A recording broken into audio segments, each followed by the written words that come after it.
وہ اس وقت عروسی لباس میں بیٹھی کمرے میں اپنے شوہر کا انتظار کر رہی تھی۔ زوبیہ انتہائی کم عمر، صرف 17 برس کی تھی کہ جب اس کی زندگی میں وہ طوفان آیا جو تھمنے کا نام ہی نہیں لے رہا تھا۔ طوفان جس کی وجہ سے آیا اسی نے آگے بڑھ کر اسے قبول کیا، اور اب وہ دونوں میاں بیوی کے حقیقت سے ایک دوسرے کی زندگی میں شامل ہو چکے تھے۔ وہ وہاں یاسر افندی کے بیڈ پر بیٹھی، لال دوپٹہ اوڑھے سادہ سے گولڈن جوڑے میں اس کا انتظار کر رہی تھی۔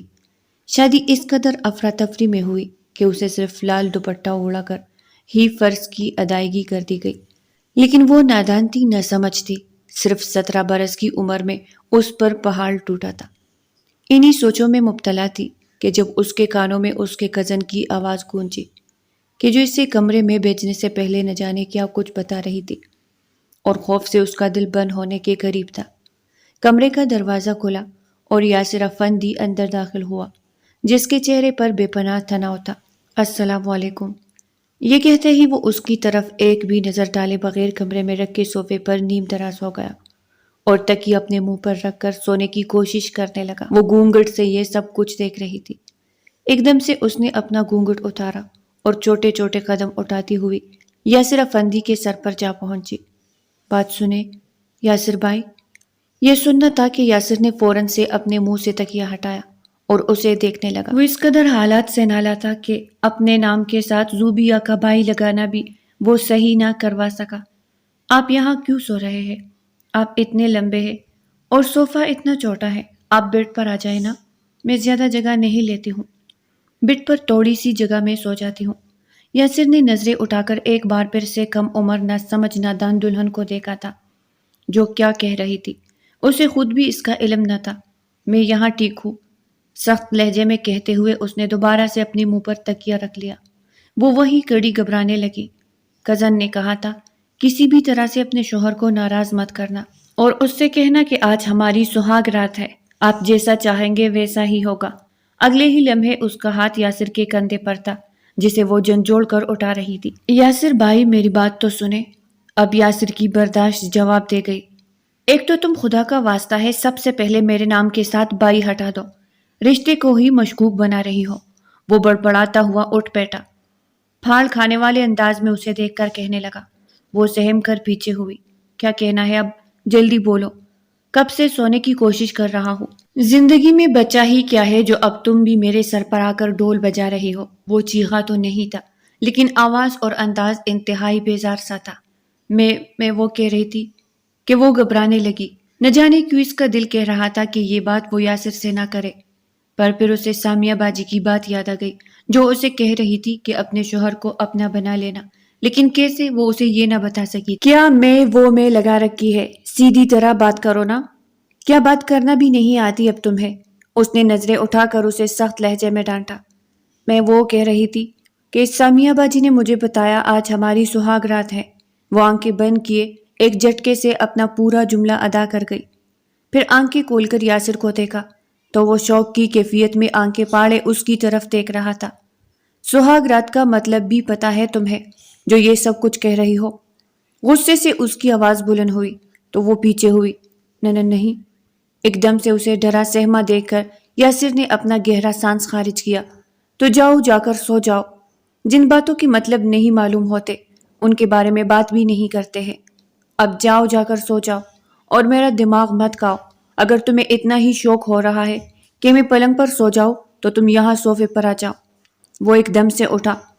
اس کا لال دوپٹہ جو پلنگ پر پھیلا ہوا تھا ہاتھ میں پکڑ کر ایک نظر اسے دیکھا اور زمین پر پٹخ دیا۔ نہ جانے کیوں انہیں اتنا غصہ آ رہا ہے۔ مانتی ہوں کہ جو کچھ ہوا وہ ٹھیک نہیں، پر اب میں تو ان کی بیوی ہوں نا۔ وہ 17 سال کی معصوم، کم عمر اور نادان لڑکی یہ بھی نہ سمجھ سکی کہ وہ بھی انسان تھا اور اس کے بھی کچھ جذبات تھے جسے پل بھر میں ملیا میٹ کر دیا گیا تھا۔ اس کی آنکھوں میں موٹے موٹے آنسو آنے لگے۔ وہ گھر بھر کی لاڈلی تھی، لیکن جو کچھ اس کے ساتھ ہوا تھا اس نے اس کا سارا لاڈ پن ختم کر دیا تھا۔ اور تو اور یاسر بھائی بھی جو اسے چھوٹی گڑیا کہتے تھے اس سے اس قدر ناراض تھے۔ روتے روتے وہی صوفے پر بیٹھے بیٹھے سو گئی اور کب نیند کی گہری وادی میں کھو گئی اسے پتہ ہی نہ چلا۔ اگلی صبح آنکھ کھلی تو یاسر اس کے سر پر کھڑا اسے اٹھانے کی کوشش کر رہا تھا۔ دروازہ بج رہا تھا۔ وہ ہڑبڑا کر اٹھی اور اچھل کر اس کا بازو پکڑ لیا۔ کون ہے؟ کون ہے؟ کیا چور آ گیا؟ وہ اتنی گہری نیند میں تھی کہ یاسر ایک لمحے کے لیے اسے دیکھتا رہ گیا۔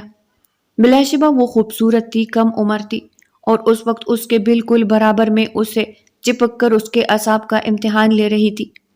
ہوش کرو، کوئی چور نہیں ہے، دروازہ بج رہا ہے، جاؤ جا کر پلنگ پر لیٹ جاؤ، میں کھولتا ہوں، دیکھتا ہوں کون ہے۔ اس کی بات سن کر اس نے کچھ بھی نہ سوچا اور اگلے ہی لمحے اپنی آنکھیں مسلتی ہوئی پلنگ پر آڑی ترچی ہو کر لیٹ کر دوبارہ نیند کی گہری وادی میں سو گئی۔ یاسر نے افسوس سے ایک نظر زوبیہ کو دیکھا، پتہ نہیں کب بڑی ہوگی۔ سر جھٹک کر وہ آگے بڑھا اور دروازہ کھولا۔ سامنے اس کی والدہ کھڑی اسے دیکھ رہی تھی۔ زوبیہ کہاں ہے؟ اسے کہو تیار ہو جائے، آج گھر میں ہی ولیمہ کے طور پر کھانا کھلا دیا جائے گا۔ یاسر نے کندھے اچکائے اور اپنی ماں کو سامنے بیڈ کی طرف اشارہ کیا۔ سو رہی ہے اب، خود ہی جا کر اسے کہتے ہیں۔ میری تو کوئی بات اسے سمجھ ہی نہیں آتی، نہ جانے کون سے گناہ کیے ہیں زندگی میں جو زوبیہ میرے نصیب میں لکھی گئی ہے۔ یہی وہ پل تھا جب زوبیہ اٹھ گئی تھی اور انگڑائی لے کر اس نے جملہ سنا تھا۔ اگلے ہی پل اس کے چہرے پر بے پناہ اداسی چھا گئی۔ تو کیا میں ان کے کسی گناہ کی سزا ہوں؟ اس کی آنکھوں میں ایک بار پھر سے آنسو جلملانے لگے۔ نادان تھی، لیکن اتنی بھی نہ تھی کہ یاسر کی بیزاری کو سمجھ ہی نہ سکے۔ اس نے اپنے دوپٹے کی تلاش میں ادھر ادھر نظر دوڑائی اور پھر جلدی سے اپنے سر پر لپیٹتے ہوئے باہر آئی، جہاں تائی جان اسے کھڑی نظروں سے دیکھ رہی تھی۔ اٹھ گئی محترمہ؟ ویسے تمہیں یاسر سے پہلے اٹھنا چاہیے تھا، اسے ناشتہ دینا چاہیے تھا۔ وہ ہونک بنی ان کی یہ ساری باتیں سنتی رہی۔ تائی جان، پر مجھے تو ناشتہ بنانی نہیں آتی۔ اس کی یہ بات سن کر تائی جان کا دل چاہا کہ وہ اپنا سر ہی پیٹ لے۔ کوئی بات نہیں، جاؤ جا کر منہ دھو لو، کپڑے تو بدل لو، پھر نیچے کچن میں آؤ اور یاسر کو ناشتہ بنا کر دو۔ میرا بچہ لاڈلا ہے، ایسے ہی بھوکا چلا جائے گا آفس۔ انہوں نے اسے فوراً سے حکم دیا اور نیچے چلی گئی۔ آفس ابھی شادی کو دن ہی کتنے ہوئے ہیں جو وہ آفس جا رہے ہیں؟ لبنہ باجی نے تو مجھے بتایا تھا کہ یاسر کو آفس 2-3 دن جانے مت دینا، چھٹی کروا لینا۔ یہ سوچتے ہی وہ واش روم میں گئی اور منہ ہاتھ دھو کر واپس نیچے آئی تو یاسر ناشتے کا انتظار کر رہا تھا۔ تائی جان کچن میں موجود تھی، وہ اپنی انگلیاں مرولتے ہوئے اس کے پاس آئی۔ بات سنیں۔ یاسر جو اپنے والد صاحب کی عادت کے مطابق اخبار پڑھ رہا تھا، اخبار کا کونا فولڈ کر کے اس کی طرف دیکھا۔ بولو۔ انداز میں سختی تھی، نہ نرمی تھی، بس عجیب بیزاری تھی۔ آج آپ کی شادی کا پہلا دن ہے اور آپ آفس جا رہے ہیں، آج تو ہمارا ولیمہ بھی ہے۔ یہ سنتے ہی یاسر کا دماغ بھگ سے اڑا۔ وہ کرسی کھینچ کر اٹھا اور چند قدم آگے بڑھ کر اس کے سامنے کھڑا ہوا۔ تم سے کتنی بار کہا ہے اپنے چھوٹے سے دماغ کو استعمال کر کے یہ عجیب و غریب جملے مت بولا کرو۔ تم بھی جانتی ہو اور میں بھی کہ ہماری شادی عام حالات میں نہیں ہوئی ہے، تو پھر کیوں خود کو بھی کپا رہی ہو اور مجھے بھی؟ جتنی تمہاری عمر ہے، اگر اتنی ہی باتیں کرو تو اچھی بھی لگو گی۔ آئی سمجھ؟ جہاں تک ولیمہ کی بات ہے تو یتیم خانے میں بچوں کو کھانا کھلا دیا جائے گا۔ اس نے چبا چبا کر انتہائی غصے میں اسے گور کر کہا تو وہ سہم کر پیچھے ہوئی۔ اب ناشتہ ملے گا یا تمہاری یہ عجیب و غریب باتیں ہی سننے کو ملے گی؟ اسی سے پیٹ بھر لوں کیا؟ یاسر کا انداز سن کر وہ فوراً سے اندر دوڑی۔ لیکن یہ کیا؟ تائی جان نے ناشتہ بنا لیا تھا، یہ لو پکڑو ٹرے اور جا کر اسے دے دو، میرا بچہ بھوکا ہی چلا جائے گا۔ تائی جان بھی اس سے ناراض تھی، اس کی آنکھوں میں پھر سے آنسو آنے لگے۔ دھندلاتی ہوئی آنکھوں اور کپکپاتے ہاتھوں سے اس نے ٹرے پکڑی اور جیسے ہی میز پر رکھنے لگی اسی لمحے اس کا پاؤں کرسی میں پھنسا، وہ گرتے گرتے بچی۔ اس نے یاسر کا شرٹ پکڑ لیا اور اب معاملہ کچھ یوں تھا کہ یاسر کرسی پر بیٹھا ہوا تھا اور وہ اس کے اوپر گری، اس کا شرٹ اپنی مٹھیوں میں بھینج کر خود کو گرنے سے بچا رہی تھی۔ کوئی کام تم سے ڈھنگ سے ہوتا ہے؟ وہ اس پر چلایا۔ اگلے ہی لمحے وہ سیدھی ہوئی۔ آنکھیں کھول کر چلو گی تو کبھی یہ سب کچھ نہیں ہوگا۔ امی پلیز یار، کچھ ڈھنگ سکھائے اسے، میری تو زندگی ہی برباد ہو گئی ہے، وہ بیزاری سے کہتا ہوا اٹھا۔ 2 گھونٹ بھر کر واپس رکھا۔ تائی جان اسی دوران وہاں آ چکی تھی اور اس کی بات بغور سنی تھی۔ بیٹا ناشتہ تو پورا کرتے جاؤ، اس سے کہنے لگی۔ کر لیا ہے۔ صبح ہی صبح اس نے اپنے سامنے کھڑی زوجہ کو گور کر کہا، جو اب سر جھکائے رونے میں مصروف تھی۔ یہی لمحہ تھا جب یاسر کی نظر اس کی آنکھوں میں ٹھہر سی گئی۔ وہ باقاعدہ آنسوؤں کے ساتھ رو رہی تھی۔ اگلے ہی لمحے یاسر نے اپنی نظریں چرائی اور چھوٹے چھوٹے قدم اٹھاتا ہوا وہاں سے نکل گیا۔ اب یہاں کھڑی کھڑی میری شکل کیا دیکھ رہی ہو؟ سمیٹو اسے جو میز پر گرا دیا ہے۔ کام نہیں ہوتا تو کمرے میں ہی بیٹھ جایا کرو، نیچے مت آیا کرو۔ عجیب مصیبت تمہاری پپو نے ہم پر لا کر کھڑی کر دی ہے۔ تائی جان بڑبڑاتے ہوئے دوبارہ اندر کچن میں چلی گئی اور وہ میز صاف کرتے ہوئے یہ سوچنے لگی کہ اس سے ایسی کیا غلطی ہو گئی جو اسے یہ سب کچھ سہنا پڑ رہا ہے۔ پھر اسے وہ خطرناک یہ رات یاد آ گئی جسے گزرے صرف ایک دن ہوا تھا اور اس کی پوری زندگی بدل کر رہ گئی تھی۔ یہ شادی کس طرح ہوئی تھی؟ ایک ایک لمحہ اس کی آنکھوں کے سامنے گھومنے لگا اور وہ وہی کرسی پر بیٹھ کر نم ہوتی آنکھوں کے ساتھ سوچنے لگی کہ آخر اس کا قصور کیا ہے۔ شادی کا سما تھا، تمام لوگ چچی جان کے گھر میں موجود تھے۔ انہوں نے ہر مہمان کے لیے اچھا خاصا انتظام کر رکھا تھا۔ زوبیہ اپنی امی اور ابو کے ساتھ وہاں تشریف فرما تھی۔ وہ اپنے والدین کی اکلوتی بیٹی تھی جسے انہوں نے لاڈوں سے پالا تھا۔ چچی جان کی سب سے بڑی بیٹی سمیرا کی شادی تھی اور وہ سب اسی سلسلے میں وہاں رکے ہوئے تھے۔ تائی جان بھی اپنی 2 بیٹیوں اور ایک بیٹے کے ساتھ موجود تھی۔ خوب ہلہ گلا ہو رہا تھا۔ چچی جان کے کمرے میں بیٹھی وہ ڈھول کی تھاپ پر گیت گا رہی تھی، مہندی لگائی جا رہی تھی، ہر کوئی خوش دکھائی دے رہا تھا۔ زوبیہ سمیرا کے برابر میں بیٹھی گلا پاڑ پاڑ کر گانا گا رہی تھی کہ جب الینا اس کے برابر میں بیٹھی۔ بس کر دو زوبیہ یار، کتنا سر کھا رہی ہو؟ اس سے اچھا تو اسپیکر پر ہی گانا لگا لیتے۔ یہ سنتے ہی زوبیہ کا منہ بنا۔ اسپیکر سے زیادہ اچھا تو میں گا لیتی ہوں، اس نے کہا تو وہاں تمام لوگ ہنسنے لگے۔ دیکھو یہ ہنس رہے ہیں نا، مطلب یہ بھی اسپیکر کے حق میں ہے، تو خدا کا واسطہ ہے اپنے گلے کو آرام دو اور ہمارے کانوں کو بھی۔ الینا نے باقاعدہ اس کے سامنے ہاتھ جوڑے تو وہ روٹے روٹے انداز میں وہاں سے اٹھ گئی۔ اس نے کمرے سے باہر قدم رکھے ہی تھے کہ جب اسے ایسا محسوس ہوا کوئی اسے بلا رہا ہے۔ نگاہیں اٹھا کر سامنے کی طرف دیکھا تو سیڑھیوں پر کھڑے یاسر افندی نے اسے اپنے پاس بلایا تھا۔ وہ نہ سمجھی سے اس کی طرف دیکھتی قدم بڑھا گئی۔ بات سنو چھوٹی گڑیا۔ جی یاسر بھائی کیا بات ہے؟ وہ اپنا لہنگا سنبھالتی گرتی پڑتی وہاں پہنچی۔ الینا کدھر ہے؟ یاسر کی بات سن کر اس نے منہ بنایا۔ وہی کمرے میں بیٹھی ہے، میری برائیاں کر رہی تھی۔ کیوں، آپ کو اس سے کیا کام ہے؟ اس نے آئی برو اکٹھے کیے۔ کچھ نہیں، بس اسے کان میں جا کر کہو یاسر چھت پر تمہارا انتظار کر رہا ہے۔ یہ سننا تھا کہ وہ ہنسنے لگی۔ کوئی خاص بات ہے کیا؟ کوئی پیغام پہنچانا ہے تو مجھے بتا دے، میں خود ہی پہنچا دیتی ہوں۔ اسے چھت پر کیوں بلا رہے ہیں؟ یہ سنتے ہی یاسر کا منہ بگڑا۔ تمہیں جتنا کہا ہے اتنا کیا کرو نا چھوٹی گڑیا۔ اس نے اس کی چوٹی کھینچی تو وہ بلبلائی۔ بہت بدتمیز ہیں آپ، ایک تو میں آپ کا کام کر رہی ہوں، اوپر سے آپ مجھے تنگ کر رہے ہیں۔ وہ منہ بسورتی ہوئی واپس پلٹی۔ میں نہیں کہہ رہی الینا سے، خود ہی جا کر کہتے۔ ایک دم سے اس کا موڈ خراب ہو گیا اور یاسر کا جواب سنے بغیر وہ کمرے میں چلی گئی۔ اسی دوران الینا کمرے سے نکلی تو یاسر کے چہرے پر مسکراہٹ بکھری۔ اس نے اشارے سے اسے چھت پر آنے کا کہا۔ یہاں کیوں بلایا ہے مجھے؟ جانتے بھی ہے کہ نیچے بہت زیادہ کام ہے، اگر کسی نے دیکھ لیا تو؟ وہ چھت پر آئی تو یاسر نے اس کا ہاتھ پکڑنا چاہا۔ تمہیں ایک بات بتانا چاہتا ہوں۔ اس کی آنکھوں میں محبت کا سمندر موجود تھا۔ کیا؟ وہ شرما کر اپنی نظریں جھکا گئی۔ میں آج رات کو امی سے بات کروں گا، کل سمیرا باجی کے نکاح کے دوران ہماری منگنی بھی ہو جائے گی۔ یہ سننا تھا کہ الینا کے چہرے پر شرمگین مسکراہٹ بکھر گئی۔ الینا سمیرا سے چھوٹی تھی، سمیرا کے بعد اسی کا نمبر لگنا تھا۔ وہ مسکراتے ہوئے واپس سیڑھیوں کی طرف مڑی تو وہ دوڑتے ہوئے اس کی طرف آیا۔ کیا ہوا؟ کچھ تو کہو۔ کیا تمہیں خوشی نہیں ہوئی؟ یاسر نے فکر مندی سے پوچھا۔ نہیں، میں بہت خوش ہوں، میری دیرینہ خواہش پوری ہو جائے گی، اس سے زیادہ بھلا مجھے اور کیا چاہیے؟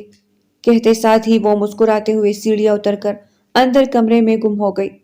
یاسر نے سینے پر بازو لپیٹ کر یہ حسین منظر اپنی آنکھوں کے راستے دل میں اتارا تھا۔ اب الینا اور یاسر افندی کو ایک ہونے سے کوئی نہیں روک سکتا تھا کہ تائی جان اور چچی جان کے درمیان کافی اچھی دوستی تھی، اور تائی جان نے بھی دبے دبے لفظوں میں یاسر اور الینا کے حوالے سے بات کی تھی۔ وہ دونوں ایک دوسرے کو پسند کرتے تھے اور بات محبت تک جا پہنچی تھی کہ آیا ان کی محبت پایا تکمیل تک پہنچے گی بھی یا نہیں، یا پھر ادھوری ہی رہ جائے گی۔ زوبیہ تمہاری یہاں کوئی جگہ نہیں بنتی، تم پلیز کوئی اور کمرہ تلاش کر لو۔ علینا، سفینہ، صوفیہ اور حمیرہ کے ساتھ ساتھ ابیرہ بھی وہاں موجود تھی کہ جب زوبیہ نے قدم رکھا تو علینا نے اسے صاف ہری جھنڈی دکھا دی۔ کیا مسئلہ ہے؟ اب میں کہاں سوؤں گی؟ تمام خواتین ایک کمرے میں سو گئی ہے، آپ لوگوں نے میرے لیے جگہ چھوڑی نہیں ہے، تو پھر میں کہاں جاؤں؟ وہ منہ بسور کر کہنے لگی۔ ایک کام کرو، سیڑھیوں کے برابر میں جو کمرہ ہے نا وہ خالی ہوگا، لیکن ابھی وہاں اندھیرا ہے، دھیان سے جانا، وہاں کوئی بھی نہیں ہوگا، آرام سے سونا۔ علینا نے اسے فوراً سے کہا تو وہ برے برے منہ بناتے ہوئے وہاں سے نکل کر پہلی منزل پر آئی۔ اب یہ چھت کی سیڑھیاں میں اندھیرے میں کہاں ڈھونڈوں؟ چچی جان کا گھر مجھے کوئی زبان تھوڑی نہیں یاد۔ وہ بڑبڑانے لگی، یہاں تک کہ اس نے اندازے سے ایک کمرہ کھولا۔ کمرہ میں نیم اندھیرا چھایا ہوا تھا اور وہ بے حد تھکی ہوئی تھی، اس لیے کچھ بھی سوچے سمجھے بغیر وہاں موجود پلنگ پر سو گئی اور نیند کی گہری وادی میں گم ہو گئی۔ اگلی صبح اس کی آنکھ ایک عجیب قسم کے شور سے کھلی تھی۔ دروازہ زور سے بجا تھا۔ اس نے انگڑائی لے کر مندی مندی آنکھوں سے آس پاس دیکھا تو یہ دیکھ کر اچھل پڑی کہ وہاں کمرے میں رکھے صوفے پر یاسر افندی بھی گہری نیند سو رہا تھا۔ اگلے ہی لمحے اس کے دل میں بے چینی سی چھا گئی، لیکن اس نے کچھ بھی سوچے سمجھے بغیر دروازہ کھول دیا۔ کیا ہو گیا ہے پپو؟ کیوں صبح ہی صبح اٹھا دیا؟ وہ آنکھیں مون کر باہر آئی، لیکن یہ دیکھ کر حیران رہ گئی کہ نہ صرف اس کی اپنی والدہ بلکہ چچی جان تائی جان بھی پپو کے ہمراہ موجود تھی۔ یاسر کہاں ہے؟ پپو نے کڑی نظروں سے زوبیہ کی طرف دیکھ کر کہا۔ یاسر بھائی یہاں کمرے کے اندر ہی ہے، میں تو یہاں رات کو جب سونے آئی تو کوئی بھی نہیں تھا، وہ ناسمجھی سے کہہ گئی۔ اس کی والدہ نے آگے بڑھ کر اس کا منہ بند کرنا چاہا، لیکن اب بات آگے بڑھ چکی تھی۔ دیکھتے ہی ہوں نسیمہ اپنی بیٹی کو بڑے مزے سے اپنی رات کی داستان سنا رہی ہے کہ کس کے ساتھ منہ کالا کیا ہے۔ یہ سننا تھا کہ زوبیہ پلٹ کر ان کی طرف دیکھنے لگی۔ کیا کہہ رہی ہے پپو؟ وہ نہ محسوس انداز میں اپنی امی کے پاس جا کر کھڑی ہو گئی۔ بھلا کوئی اس سے پوچھے کہ یاسر اور یہ دونوں ایک کمرے میں کیا کر رہے تھے؟ ان دونوں نے ایک ساتھ کمرے میں رات گزاری ہے، کچھ شرم ہوتی ہے، کچھ حیا ہوتی ہے۔ پپو کا واویلا سنتے ہی یاسر کی آنکھ بھی کھل چکی تھی۔ وہ ہڑبڑا کر باہر آیا۔ آپ لوگ یہاں کیوں جمع ہے اور شور کیوں ہو رہا ہے؟ اسے کچھ علم نہ تھا کہ رات جب وہ تکن سے چور کمرے میں سونے کے لیے آیا تو نیم اندھیرا سا تھا۔ اسے لگا کہ اس کا کوئی کزن بیڈ پر سو رہا ہے، اس لیے وہ صوفے پر لیٹ گیا اور جلد نیند کی گہری وادی میں کھو گیا۔ پر اسے کیا پتا تھا کہ پلنگ پر موجود وجود کوئی کزن لڑکا نہیں بلکہ زوبیہ ہے۔ تم دونوں ہماری آنکھوں میں دھول جھونک رہے ہو، تم دونوں نے رات ایک کمرے میں گزاری ہے اور اب ایسے انجان بن رہے ہو جیسے کچھ ہوا ہی نہیں۔ پپو کی بات پر تائی جان نے شکوہ کناں نگاہوں سے یاسر کی طرف دیکھا۔ ایسا کچھ بھی نہیں ہے پپو جان، مجھے تو معلوم ہی نہیں تھا کہ کمرے میں زوبیہ موجود ہے۔ زوبیہ کی آنکھوں میں آنسو آ گئے تھے اور وہ رو رہی تھی۔ اچھا زوبیہ کوئی چھوٹی بچی تو نہیں ہے، 17 سال کی ہو چکی ہے اور تم بھی بھرپور جوان مرد ہو، ایسا کیسے ہو سکتا ہے کہ تم دونوں اندر کمرے میں موجود ہو اور کچھ ہوا نہ ہو؟ پپو نے ہر حد پار کر دی تھی۔ خدا کا واسطہ ہے ربیہ بیگم بات کو آگے نہ بڑھائے۔ چچی جان نے معاملے کو سلجھانا چاہا۔ بات آگے بڑھ گئی ہے، یہ دونوں اس قدر شتر بمہار ہو گئے ہیں، ابھی بھی تم سب آنکھیں بند کیے انہی کی طرف تاری کر رہی ہو۔ پپو نے ہاتھ نچا نچا کر ان دونوں پر الزام عائد کر دیا تھا۔ تمام لڑکیاں وہاں کھڑی ہوئی تھی اور علینا کی آنکھوں میں بے پناہ شکوے تھے، اس کی آنکھوں میں آنسو تیر رہے تھے۔ اس نے یاسر افندی کی طرف دیکھا، وہ بھی بالکل شاک کی کیفیت میں تھا۔ پپو آپ سمجھنے کی کوشش کریں، آپ میری بات پر یقین کیوں نہیں کر رہی ہے؟ میرا کردار صاف ہے اور زوبیہ کا بھی، ہم دونوں نے ایسا کچھ بھی نہیں کیا ہے، غلط فہمی تھی بس۔ نہ اسے پتا تھا کہ میں کمرے میں موجود ہوں اور نہ مجھے علم تھا، تو پھر بات کو آگے بڑھانا کیوں؟ یاسر نے انتہائی سمجھداری سے کام لیا۔ بس کر دو بیٹا، میں اچھی طرح سمجھتی ہوں، آج کل کی نسل کو اگر ایک دوسرے کو پسند کرتے ہو تو شادی کر لو، کم از کم ایسی گھٹیا حرکتیں تو نہ کرو۔ لڑکی پر داغ لگا چکے ہو، اب تمہیں ہی اسے اپنانا ہوگا، ورنہ پورے خاندان میں بات پھیل جائے گی اور کوئی اسے بیاہ کرنا لے جائے گا۔ نسیمہ میں تو کہتی ہوں کہ یاسر نے اس کی زندگی اگر خراب کی ہے تو تمہیں اپنی بیٹی کو اسی کے ساتھ روانہ کر دینا چاہیے۔ تائی جان نے یہ بات سنی تو ان کے پیروں تلے سے زمین کھسک گئی۔ میرے بیٹے نے ایسا کچھ بھی نہیں کیا ہے۔ زوبیہ میں عقل ہونی چاہیے، اتنی بھی بچی نہیں ہے۔ نسیمہ بیگم کی برداشت کی حد جواب دے گئی۔ میری بچی پر داغ آپ کے بیٹے کی وجہ سے لگا ہے۔ وہ اس کمرے میں پہلے سے موجود تھی، آپ کے بیٹے کو سوچنا چاہیے تھا۔ وہ مسلسل رو رہی تھی۔ اب میری بیٹی سے کون شادی کرے گا؟ ساری عمر کا داغ اس پر لگ گیا ہے۔ زوبیہ کی ہچکیاں بن گئی تھی اور یاسر مجرم بنا کٹہرے میں کھڑا تھا۔ بس کر دے، آپ سب لوگ کیا چاہتے ہیں؟ آخر آپ لوگ مجھ سے… یاسر پٹ پڑا۔ یہی کہ تم زوبیہ سے شادی کر لو۔ حقیقت سب کے سامنے کھل گئی ہے۔ اگر شادی نہ کرو گے تو تمہاری زندگی پہ تو کوئی اثر نہ پڑے گا، لیکن یہ بچی ساری زندگی کے لیے اپنے گھر پر بیٹھی رہ جائے گی۔ پھپھو جان نے اپنی طرف سے ایک بہترین مشورہ دینے کی کوشش کی، لیکن پھپھو، میں زوبیہ کو پسند نہیں کرتا اور نہ میں اس سے شادی کرنا چاہتا ہوں۔ وہ چھوٹی ہے، کم عمر ہے۔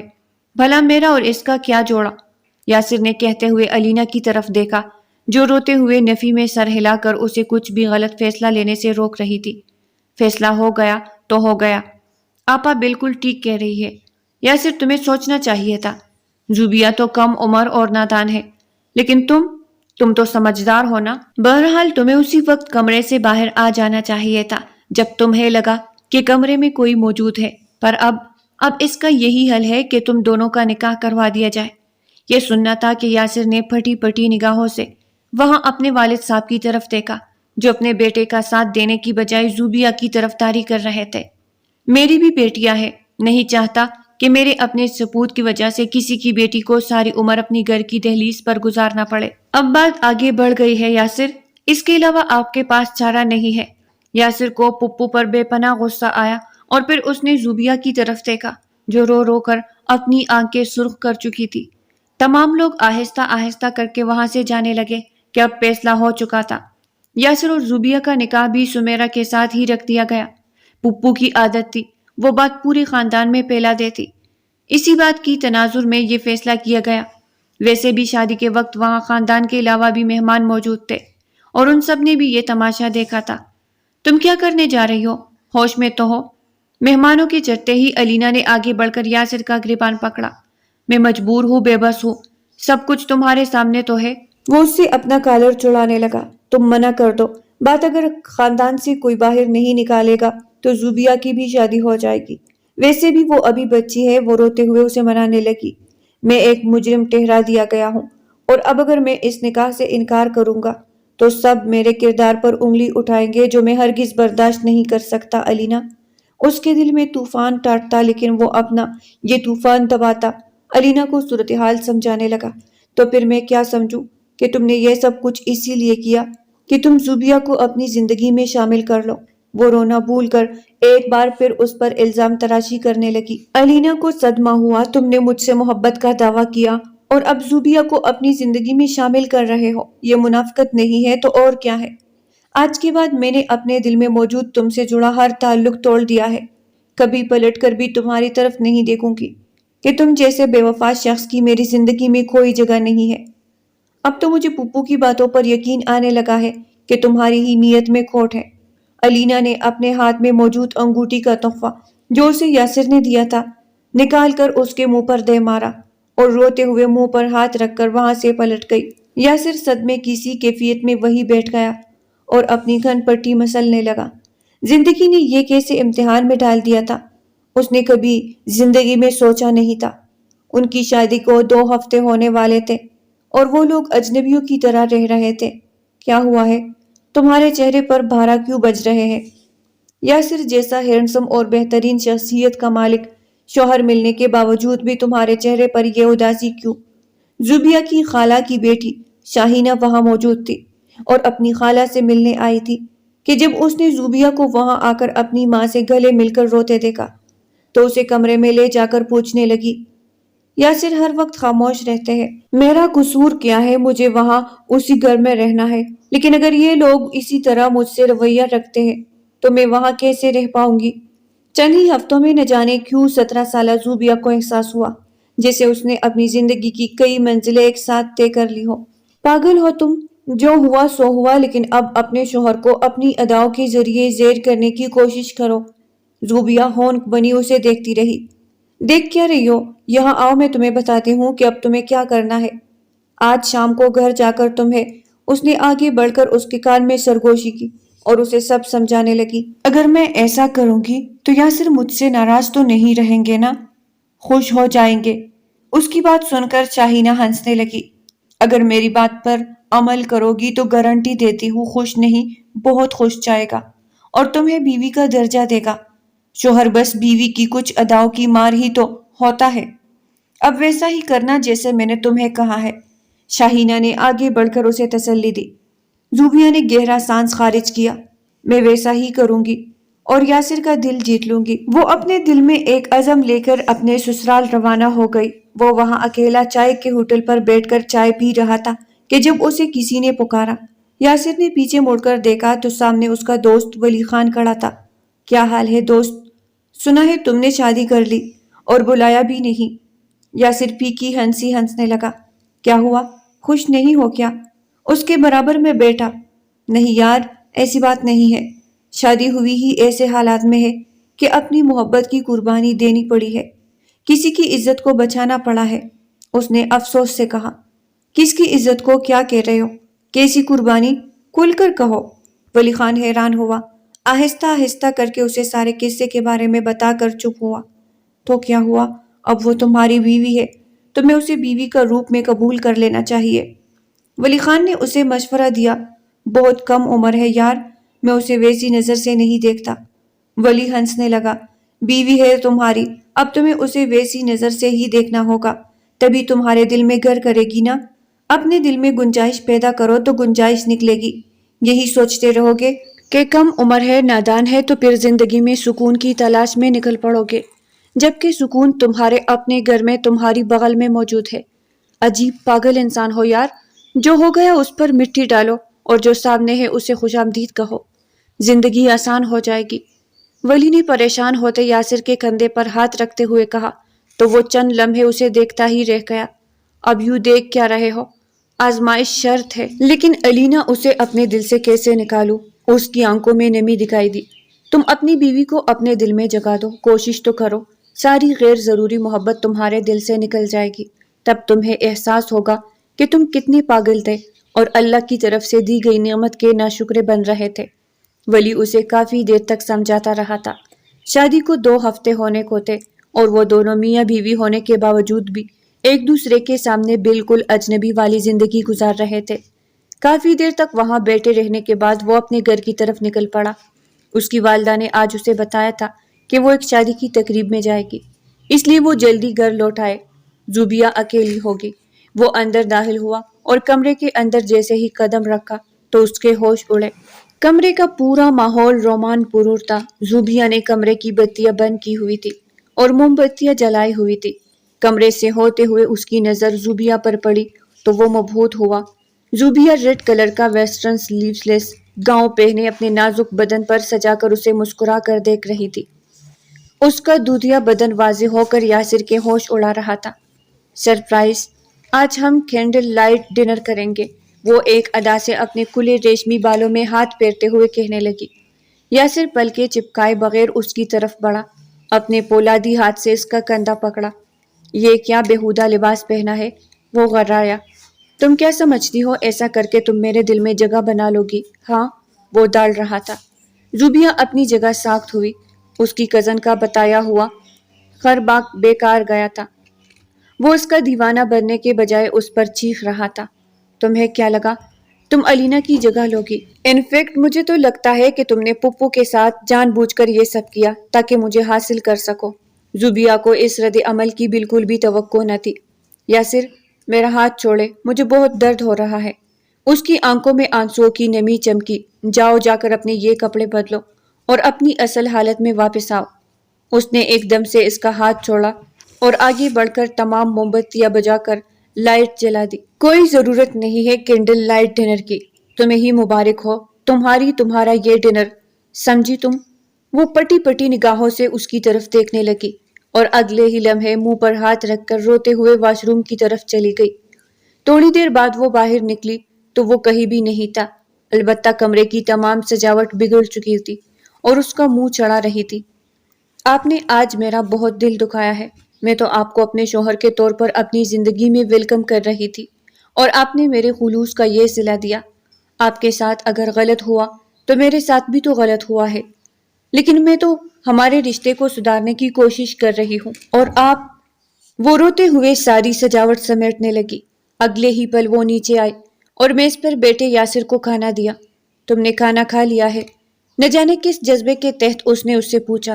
نہیں، مجھے بھوک نہیں ہے۔ یہ کہتے ہوئے وہ رکی نہیں اور اپنے کمرے میں آ کر لیٹ گئی۔ اس نے بیڈ چھوڑ دیا تھا اور صوفے پر سونے کی کوشش کرنے لگی، پر نیند اس کی آنکھوں سے جیسے روٹھ گئی تھی۔ آنسو گر گر کر تکیے میں جذب ہو گئے تھے۔ روتے روتے کب اس کی آنکھ بند ہوئی اسے پتہ نہ چلا۔ یاسر کھانا کھا کر کمرے میں آیا تو کمرے میں نیم اندھیرا چھایا ہوا تھا۔ زوبیہ اسے صوفے پر جیسے تیسے کر کے سمٹی ہوئی نظر آئی۔ ایک لمحے کے لیے اس کا دل دکھ سے بھر گیا۔ یہ میں نے کیا کر دیا؟ اس کے چہرے پر آنسوؤں کے مٹے مٹے نشانات نیم اندھیرے میں بھی واضح ہو رہے تھے۔ وہ اگلے پل اس کی طرف آیا اور جیسے ہی اس کے ماتھے کو چھوا تو کرنٹ کھا کر پیچھے ہوا۔ وہ بخار میں تپ رہی تھی۔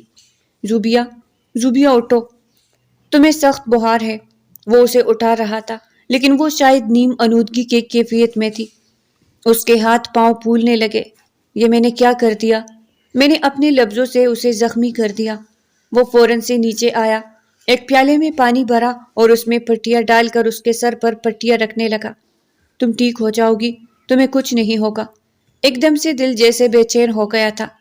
معصوم چہرے اور موہنی سی شکل صورت والی اس کی بیوی آج بری طرح دکھی ہو گئی تھی، اور اسی دکھ نے اس پر اس قدر گہرا اثر کیا کہ وہ بخار میں مبتلا ہو گئی۔ نیند میں کسی کا لمس پا کر وہ بلبلا اٹھی۔ چھوڑ دے مجھے، چھوڑ دے مجھے، میں نے کچھ نہیں کیا ہے، میری کوئی غلطی نہیں ہے۔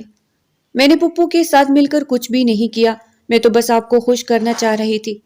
مجھے شائنہ باجی نے بتایا تھا یہ سب کچھ۔ یہ سنتے ہی یاسر کا ماتھا ٹھنکا اور وہ افسوس سے اسے دیکھنے لگا۔ واقعی میں اس 17 سال کی کم عمر اور نادان سی بیوی کا کوئی قصور نہیں تھا۔ ریلیکس، قصور میرا ہے، مجھے تم سے اس طرح پیش نہیں آنا چاہیے۔ تم بیوی ہو، تم یہ سب کچھ کر سکتی ہو، لیکن میں اپنے دل کا کیا کرتا؟ وہ اس سے بات کرنے لگا لیکن وہ ایک بار پھر سے آلودگی کی کیفیت میں جا چکی تھی۔ وہ ساری رات اسے بخار کی وجہ سے پٹیاں کرتا رہا اور اسی کے برابر میں کب سو گیا اسے پتہ نہ چلا۔ صبح جب زوبیہ کی آنکھ کھلی تو یاسر اس کے بالکل پاس اس کا سر اپنی گود میں رکھ کے پلنگ سے ٹیک لگائے بیٹھا ہوا تھا۔ اسے چند لمحے لگے تھے یہ سب کچھ سمجھنے میں، اور وہ سیدھی ہو بیٹھی۔ آہٹ پر یاسر کی آنکھ کھلی تو وہ بھی آنکھیں مسلنے لگا۔ کیسی ہو تم؟ طبیعت ٹھیک ہے تمہاری؟ زوبیہ حیران ہوئی۔ کل رات کو تو اس نے اس پر بہت غصہ کیا تھا، اور اب یہ نرم سا لہجہ۔ میں ٹھیک ہوں، مجھے کیا ہوا ہے؟ وہ اپنے اندر کمزوری سی محسوس کر رہی تھی۔ تمہیں بخار ہو گیا تھا، ساری رات تیز بخار تھا، موسم بھی ٹھیک نہیں، ڈاکٹر کو بھی نہ بلا سکا۔ اگر تمہاری طبیعت ٹھیک نہیں ہے تو ہم ابھی ڈاکٹر کے پاس دکھا کر آتے ہیں۔ اگلے ہی لمحے اس نے زوبیہ کا ہاتھ تھاما تو وہ نگاہیں اٹھا کر اس کو دیکھنے لگی اور آہستگی سے اس کی گرفت سے اپنا ہاتھ چھڑا لیا۔ نہیں، ڈاکٹر کی کوئی ضرورت نہیں ہے۔ اس کا لہجہ روٹا روٹا سا تھا۔ تم مجھ سے ناراض ہو؟ وہ اس کا چہرہ اپنی طرف کیے پوچھنے لگا۔ زوبیہ کی نگاہیں ابھی تک جلی ہوئی تھی۔ بتاؤ نا، چپ کیوں ہو؟ میں تم سے کچھ پوچھ رہا ہوں۔ زوبیہ کی آنکھیں آنسوں سے بھرنے لگی۔ آپ نے مجھ پر الزام لگایا، مجھے بہت دکھ ہوا ہے۔ میں کم عمر ہوں، نادان ہوں، ناسمجھ ہوں، لیکن یہ الزام میں نہیں سہ سکتی۔ وہ اپنا چہرہ ہاتھوں میں چھپا کر رونے لگی تو یاسر اسے دیکھ کر رہ گیا۔ اس لمحے وہ اسے بالکل معصوم چھوٹی سی بچی کی طرح لگی تھی جو زاروں قطار رو رہی تھی۔ اچھا نا، اب رونا بند کرو، نہ جانے تم روتی ہو تو مجھے اچھا نہیں لگتا۔ کل رات کو بس مجھے غصہ آ گیا، مجھے علینا یاد آ گئی تھی۔ اس نے سر جھکا کر اعتراف کیا تو زوبیہ اسے دیکھنے لگی۔ میرا کیا قصور تھا؟ پپو اگر واویلا نہ کرتی تو میں کبھی آپ کی زندگی میں شامل نہ ہوتی۔ اس نے اپنی چھوٹی ناک رگڑی تو یاسر اسے دیکھ کر مسکرانے لگا۔ ویسے ابھی سوچ رہا ہوں کہ پپو نے ٹھیک ہی واویلا کیا، ورنہ مجھے اتنی معصوم پیاری نادان کم عمر سے بیوی کہاں سے ملتی۔ یاسر کی بات سن کر زوبیہ کو جھٹکا لگا۔ وہ پلکیں اٹھا کر اسے دیکھنے لگی۔ کیا ہوا؟ کہاں کو گئی ہو؟ وہ جیسے ہوش میں آئی۔ آپ نے کیا کہا؟ وہ دوبارہ اس سے پوچھنے لگی۔ وہ اسے کمر سے کھینچ کر اپنے قریب کر گیا اور پھر اس کے کان میں جھک کر کہنے لگا۔ میں نے کہا، میری بیوی بہت ہی زیادہ بے وقوف ہے۔ زوبیہ نے آنکھیں نکال کر اسے دیکھا۔ کیوں؟ اب میں نے کیا بے وقوفی کر دی ہے؟ ارے اگر یہ بخار تم شادی کے دوسرے ہی دن خود پر سوار کر لیتی تو اتنے دن بیکار نہ گزرتے ہمارے۔ اس نے اس کی چھوٹی سی ناک دبائی تو وہ ہنس پڑی۔ بخار میں نے خود توڑی تھاری کیا، آپ کی باتوں کی وجہ سے مجھ پر سوار ہو گیا۔ وہ سر جھکا کر ہنسنے لگی۔ اب تو ناراض نہیں ہونا، اب تو تمہیں بیوی کی حیثیت سے قبول کر لیا ہے۔ دیکھو تم میرے کتنے قریب ہو۔ اس نے توڑی اٹھا کر اس کا چہرہ اپنے مقابل کیا۔ وہ دونوں ایک دوسرے کے بے حد قریب تھے کہ ان دونوں کی پلکیں ایک دوسرے کو چھو رہی تھی۔ آپ سچ میں مجھ سے راضی ہے؟ آپ نے مجھے اپنی بیوی مان لیا ہے؟ وہ حیرت زدہ چہرہ لیے اسے دیکھنے لگی۔ بالکل۔ آگے بڑھ کر یاسر نے اپنے دہکتے ہوئے لب اس کے ماتھے پر رکھے۔ بخار میں نیم آلودگی میں جب تم روتے ہوئے یہ کہہ رہی تھی کہ میں بے گناہ ہوں، تب مجھے احساس ہوا کہ واقعی میں تم بے قصور ہو اور قصوار میں ہوں، جو اپنی بیوی کو اس کا حق نہیں دے رہا، اپنی بیوی کو اپنی بیوی تسلیم نہیں کر رہا۔ لیکن میں شکر گزار ہوں اللہ کا جس نے مجھے یہ احساس دلایا اور ایک خوبصورت سی پیاری سی بیوی عطا کی۔ اگلے ہی پل وہ اس سے شدت سے اپنے سینے میں بھین چکا تھا۔ زوبیہ مسکرانے لگی۔ اب تو کبھی مجھ پر غصہ نہیں کریں گے نا، ورنہ مجھے پھر سے بخار آ جائے گا، وہ بچوں کی طرح ہنستے ہوئے کہہ رہی تھی۔ یاسر نے اس کا چہرہ اپنے ہاتھوں کے پیالوں میں بھرا۔